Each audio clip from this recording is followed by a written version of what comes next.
उस्ताद ने अपने तालबा से पूछा कि अगर तुम्हारे पास 86,400 रुपये हों और कोई डाकू इनमें से 10 रुपये छीन कर भाग जाए तो तुम क्या करोगे?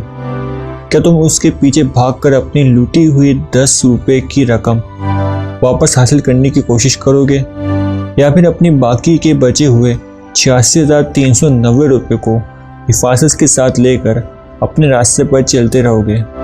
तालबा ने कहा, हम 10 रुपये की हकीर रकम को नज़रअंदाज करते हुए अपने बाकी के पैसों को हिफाजत से लेकर अपने रास्ते पर चलते रहेंगे। उस्ताद ने कहा, तुम्हारा बयान व मुशाहिदा दुरुस्त नहीं है। मैंने देखा है कि ज़्यादातर लोग उन 10 रुपये को वापस लेने के चक्कर में डाकू का पीछा करते हैं और नतीजे के तौर पर अपने बाकी के बचे हुए 86,390 रुपये से भी हाथ धो बैठते हैं।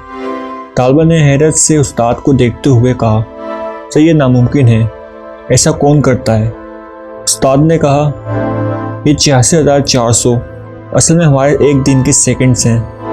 किसी 10 सेकंड्स की बात को लेकर या किसी 10 सेकंड्स की नाराज़गी और गुस्से को बुनियाद बनाकर हम बाकी का सारा दिन सोचने जलने में गुजार कर अपना बाकी का सारा दिन बर्बाद करते हैं। ये वाला 10 सेकंड हमारे बाकी बचे हुए 86,390 सेकंड्स को भी खाकर बर्बाद कर देते हैं। बातों को नज़रअंदाज करना सीखिए। ऐसा ना हो कि आपका कोई वक्ती नाराज़गी आपसे आपके सारे दिन की ताकत छीन कर ले जाए। माफ़ करें, भूलना सीखें और आगे बढ़ें। हमें कल का नहीं पता और माजी को हम तब्दील नहीं कर सकते, लेकिन हम हाल में जीना सीख सकते हैं।